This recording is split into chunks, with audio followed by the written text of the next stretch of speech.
वृषभ राशि वाले बंधु, आप सभी का बहुत बहुत स्वागत है शिवप्रिया भिंड यूट्यूब चैनल में।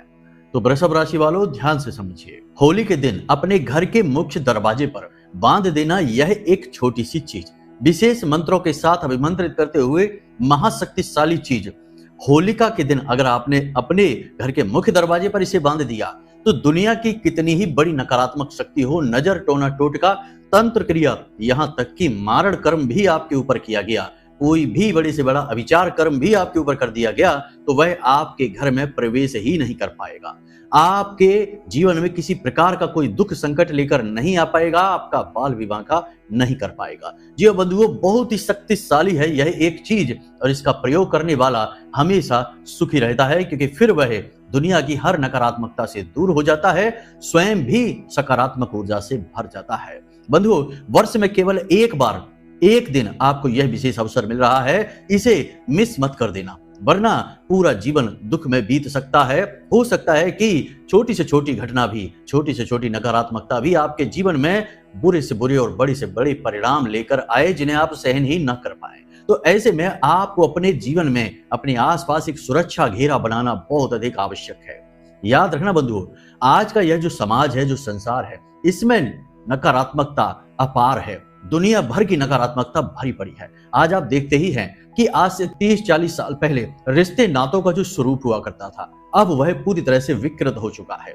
मित्र मित्र जैसे नहीं, भाई भाई जैसे नहीं, रिश्ते रिश्ते जैसे नहीं बचे।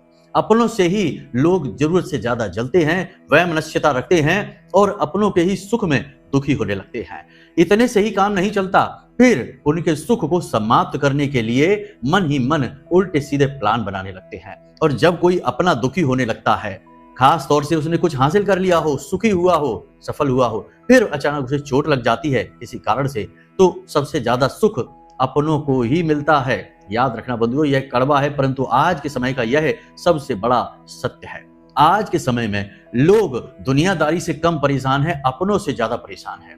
सैकड़ों हजारों लोग ऐसे हमारे पास आते हैं जिनके ऊपर बंधन कर्म, मारण क्रिया और दुनिया भर के अविचार कर्म उनके अपनों ने ही करवा रखे हैं। किसी के परिवार में कोई है, कोई भाई भतीजा है, कोई मित्र यार है, कोई अपना ही है जो इतना ज्यादा जलता है कि उसने उसका जीवन भर का बंधन करवा रखा है। फिर उन बंधनों को खोलते ही उनके जीवन में खुशियां आ जाती हैं, लेकिन उससे पहले उनका बहुत कुछ नुकसान भी हो जाता है। जी हाँ बंधुओं, तो ऐसे में सबसे बड़ी जरूरत है कि आपके आसपास एक सुरक्षा घेरा हो, और आपका घर जो आपका राज्य है, आपकी सल्तनत है, जहां के आप राजा हैं। जी हाँ बंधुओं, आप दुनिया में कहीं भी चले जाइए, कितनी ही बेचैनी हो, लेकिन जब आप अपने घर में आते हैं तो आपको एक सुकून का एहसास होता है। आप स्वतंत्र हो जाते हैं, हल्के हो जाते हैं, आपको लगता है कि आप अपनी दुनिया में आ चुके हैं। आपका घर आपकी दुनिया है। यहाँ पर आप नहीं चाहेंगे कि कोई ऐसा व्यक्ति चला आए जो आपको दुख दे, आप केवल यही चाहेंगे कि केवल खुशियां ही खुशियां आपके जीवन में आए। तो ऐसे में आपके घर का जो मुख्य दरवाजा है, इसका बहुत बड़ा रोल है। आपके घर के मुख्य दरवाजे से ही खुशियां भी आएंगी और दुख भी आएंगे। ऊर्जा चाहे सकारात्मक हो चाहे नकारात्मक हो, आएगी आपके घर के मुख्य दरवाजे से ही। शास्त्रीय विधान ऐसे हैं कि ऊर्जाएं हमेशा किसी के द्वारा चलकर आती हैं, वाहक बनाती हैं किसी को, किसी पर हावी होकर आती हैं। तो ऐसे में मुख्य दरवाजे की सुरक्षा बहुत जरूरी है। प्राचीन काल से ही आपने देखा होगा कि अपने हिंदू धर्म में, सनातनी परंपरा में मुख्य दरवाजे की रखवाली के कई उपचार किए जाते थे।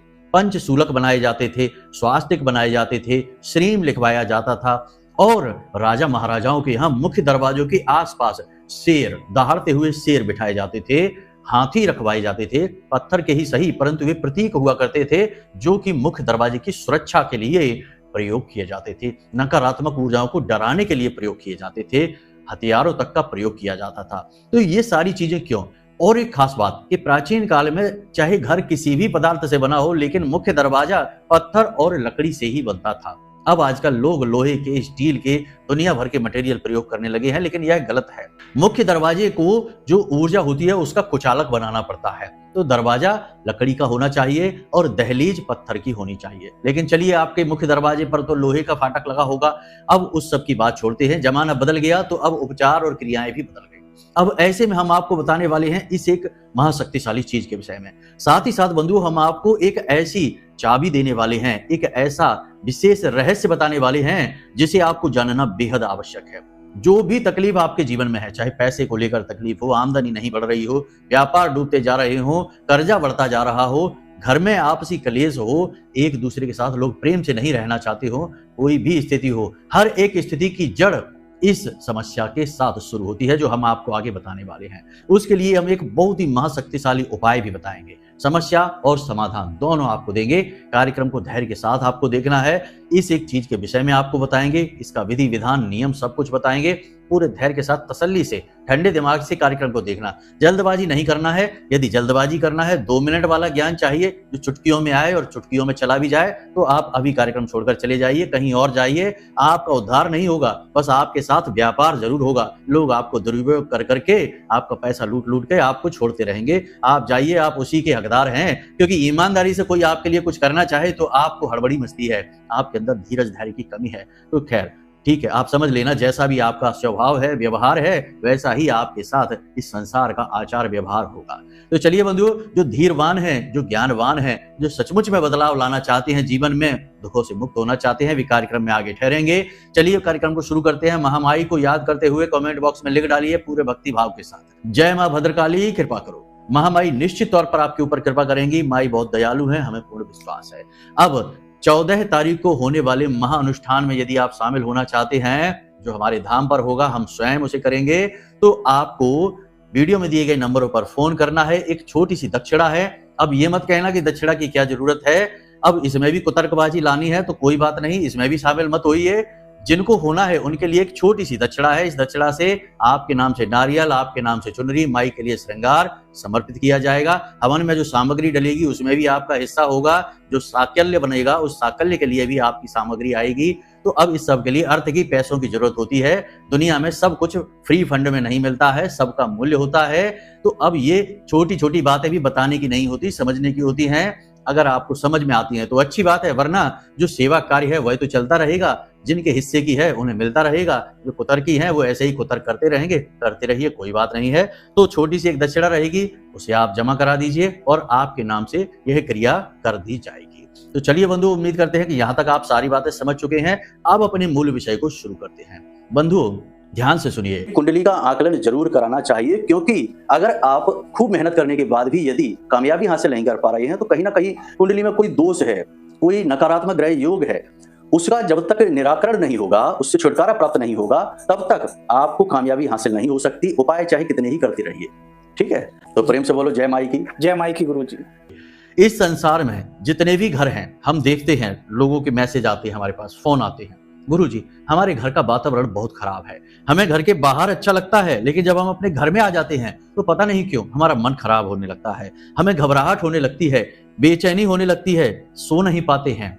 घर के 2 लोग यदि बात करना शुरू करेंगे तो शुरुआत तो धीमी होगी, लेकिन अंत झगड़े के साथ ही होगा। पति पत्नी के बीच बन नहीं रही, भाई भाई के बीच झगड़ा हुआ जा रहा है, पिता पुत्र के बीच भी विवादित स्थिति है, प्रेम नहीं है। ऐसा सब कुछ क्यों है? क्योंकि घर में ही नकारात्मकता का वास हो चुका है, घोर नकारात्मकता घर में है। अब घर में किस प्रकार की नकारात्मकता होती है? प्रेतों की नकारात्मकता, नजर लगने की, टोना टोटका की नकारात्मकता, या तो बंधन करा दिया गया है या कोई प्रेत है, यानी कि आपके पितृ कमजोर हो चुके हैं, पितरों का पोषण नहीं हो रहा है, वे असहाय हैं, आपकी रक्षा नहीं कर पा रहे, और आपके घर का पहला रक्षा कवच आपके पितृ देव हैं।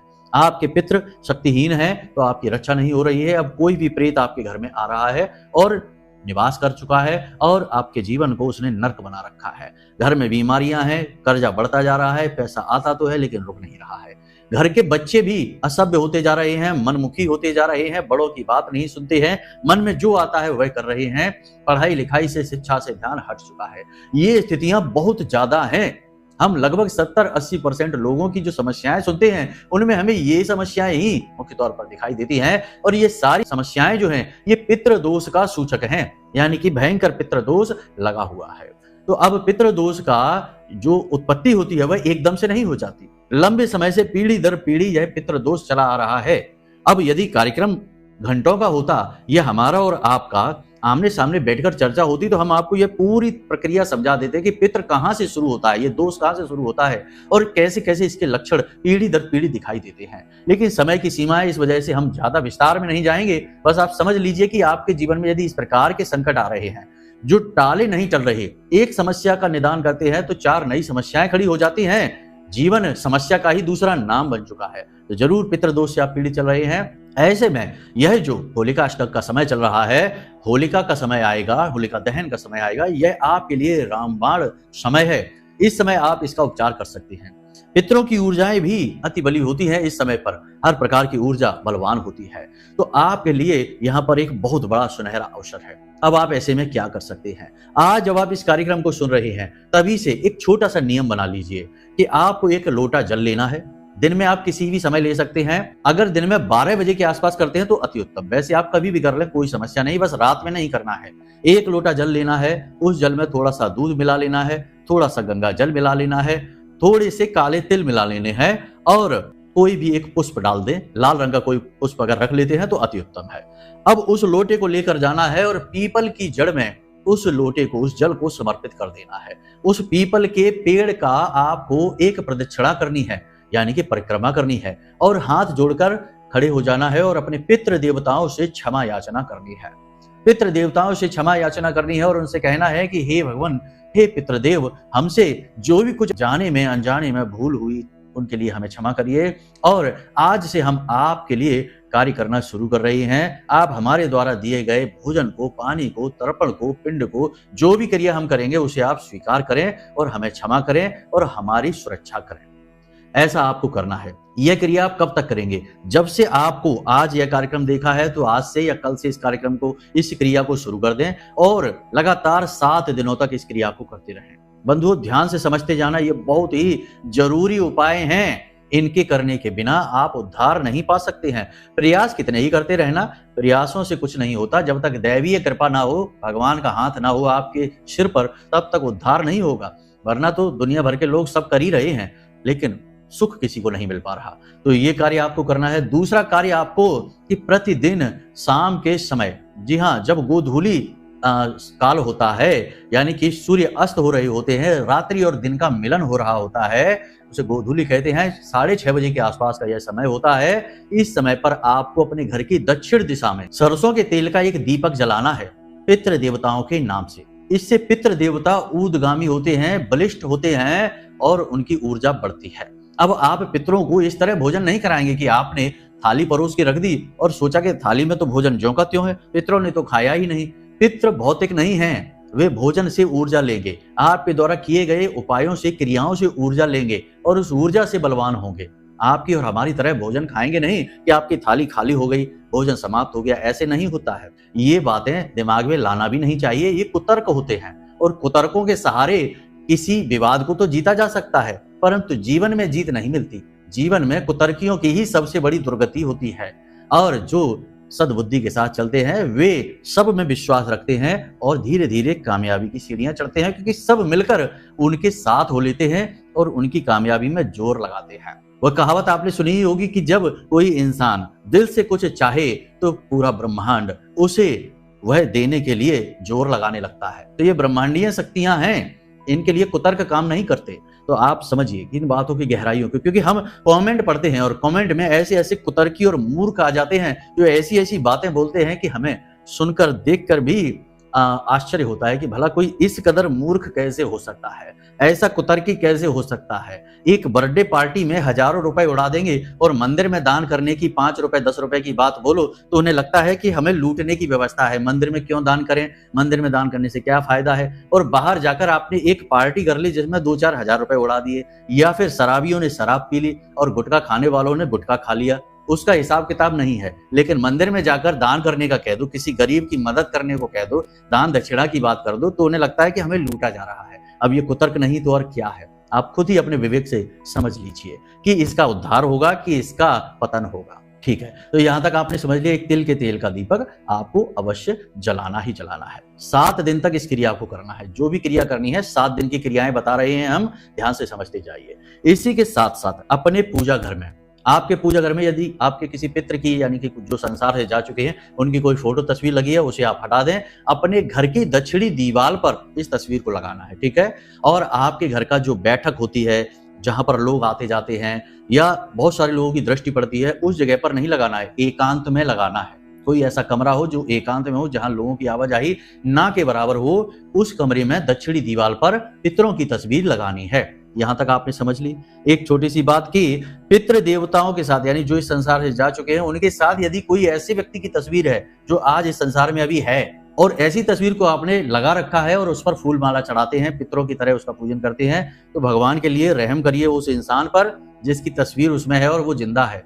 उसकी व्यवस्था आप पूरी तरह से लगा दे रहे हैं, वह ज्यादा दिन चलेगा नहीं, चला जाएगा इस संसार से। तो ऐसी तस्वीर का प्रयोग ना करिए, बुद्धिमानी से काम करिए, ठीक है। तो यहां तक आपने समझ लिया। अब श्रीमद् भागवतम का कोई भी एक श्लोक उठा लीजिए, इंटरनेट पर सर्च कर लेना, अगर आपके घर में श्रीमद् भागवतम है तो उसमें से कोई भी एक श्लोक, सरल सा श्लोक उठा लेना और उस श्लोक का आपको पाठ करना है 7 दिन तक। पूजा करने जब आप बैठे तो पूजा प्रारंभ करने से पहले ओम गम गणपतये नमः यानी गणेश जी का आवाहन करने के बाद में हाथ जोड़कर सबसे पहले जिस भी देवी देवता की आप पूजा करना चाहते हैं उनसे निवेदन करिए कि हे प्रभु, हमारे पितृ जहां भी हों, जैसे भी हों, वे सुखी रहें, बलवान रहें और उनकी जो यात्रा है वह पूर्ण यात्रा हो, अधूरी ना हो, वे कहीं भी अटके ना, फंसे ना, इस यात्रा में रुके ना। ऐसे करके आप निवेदन करिए भगवान से।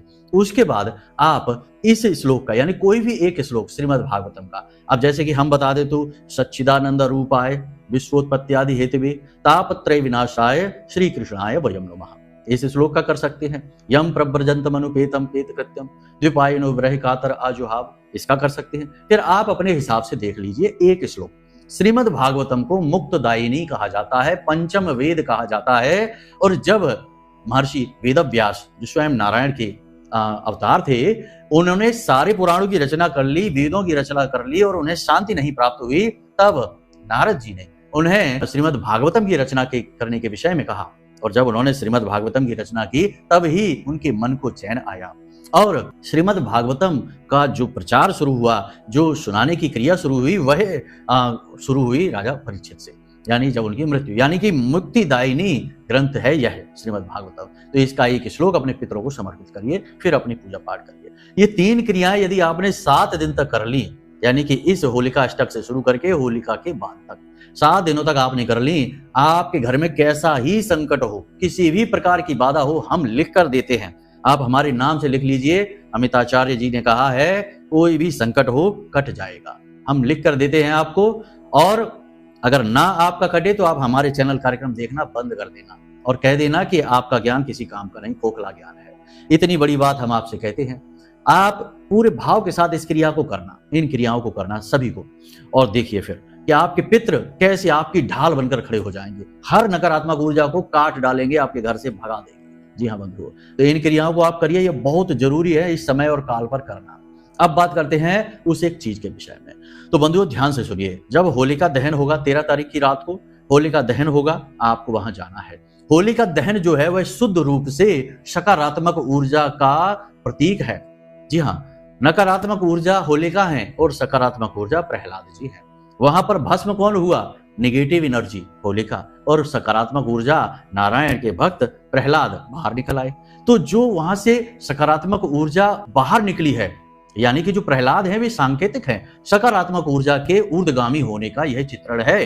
तो प्रहलाद जो बाहर निकले वे सकारात्मक ऊर्जा है। तो वह जो राख है होलिका की, वह बहुत ही शक्तिशाली है। वह दुनिया की हर प्रकार की नेगेटिव एनर्जी को रोक देने की, काट देने की क्षमता रखती है। हम उसे यूं ही बड़ी छोड़ देते हैं। आपको वह राख लाल रंग के कपड़े में पोटली बनाकर लेकर आनी है। ध्यान से सुनना इस प्रयोग को। लाल रंग के कपड़े में, शुद्ध कपड़ा हो, साफ नया कपड़ा हो, उस कपड़े में पोटली बनाकर लेकर आनी है और उस राख को लाकर एक लोटा लेना, एक पात्र लेना। उसी दिन रात्रि के समय की ये क्रियाएं हैं, ध्यान से समझना। 13 तारीख की रात्र में ही होगी ये क्रियाएं। तो एक लोटा लेना है, पात्र लेना है, उस पात्र में थोड़ी सी वह राख मिला लेनी है, थोड़ी सी, थोड़ा सा गंगा जल मिला लेना है। और उसके बाद यानी जल अब हमने भरा, शुद्ध जल, फिर थोड़ा सा गंगा जल और थोड़ी सी वह राख मिला ली, चुटकी भर, ज्यादा नहीं, राख मिला ली, अच्छी तरह से मिक्स किया। उसे अपने घर के हर कोने में सिंचित करिए, घर की छत पर सिंचित करिए, घर के मुख्य दरवाजे पर भी सिंचित करिए। जी हाँ, सिंचित करते समय आपको एक बहुत ही विशेष मंत्र है, रुद्र गायत्री मंत्र, बहुत ही शक्तिशाली मंत्र है, हर नकारात्मक ऊर्जा को काट देने की शक्ति रखने वाला मंत्र है। भोलेनाथ का मंत्र है। भोलेनाथ तो है ही देवों के देव महादेव, वे नहीं करेंगे तो कौन कर पाएगा। जब संसार संकट में पड़ गया, जब कालकूट हलाहल विष निकला समुद्र मंथन में, सारे देवता, देव किन्नर वानर सब डर के मारे कांपने लगे, प्रकृति जलने लगी, तो उसे बचाने कौन आया?